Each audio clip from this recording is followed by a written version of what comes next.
The folk horror film Midsummer has received critical acclaim for its haunting tale of a Swedish cult and a friend group's experience there. A scene that has received a lot of attention, even from the main actors and actresses of the film, is one where the protagonist, Dani, is sobbing over the knowledge her boyfriend and last tether to her previous life has cheated on her. Through digital elements such as diegetic sound, non-diegetic sound, cinematography, and editing, the director and film crew create a haunting and moving scene of togetherness in pain. Other elements influencing this theme are acting and blocking. To begin, the use of non-diegetic sound does not last long. However, this part of the film has an overall effect on the scene. The scene starts off with a white noise type music subtly in the background as Dani vomits from witnessing her boyfriend cheating on her.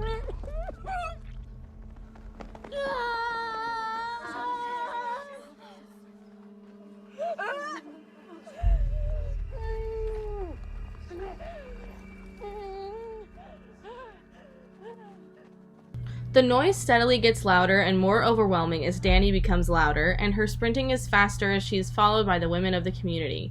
Once they enter the shelter, where everyone resides, however, all non-diegetic sound stops abruptly. This leads to the particular significance of diegetic sound within the scene. Once entering the building, the group of women shelters Dani, and the viewer can hear all footsteps, breaths, and cries of the group. Once placing Dani on the bed, she's scrambled to the ground as the group tries to get her to breathe. Slowly, however, Dani slows her sobs and they begin to come out as more controlled cries of emotion that the group begins to echo and join. This powerful moment of unity and suffering is one of even the cast has discussed. Florence Pugh, who plays Dani, spoke of this particular scene in an Instagram post, stating, "On this film, in this scene, I found a true sisterhood. By the end, we would roll in each other's laps and cry and allow our bodies to keep heaving." This great sense of community creates a powerful feeling of togetherness within not only the characters on the screen, but the viewers as well.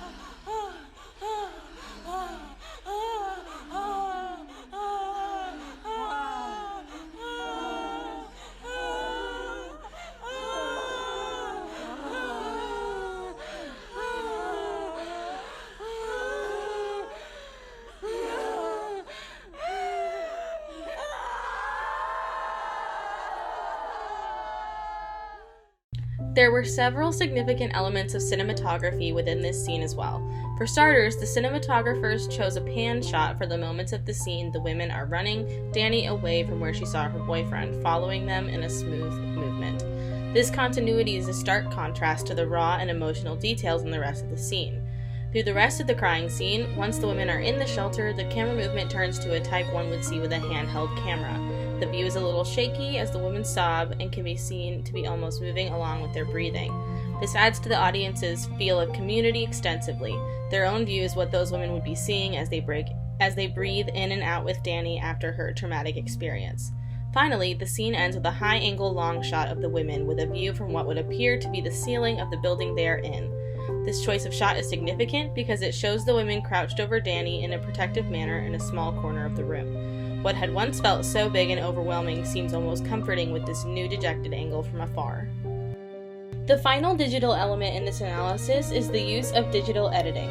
The kinds of cuts in this short scene demonstrate a masterful understanding of where the viewer's attention needs to stay at any given moment. The scene begins with a close-up leading into a pan of the women headed toward the shelter, eventually being left behind and allowing the viewer to watch them run away.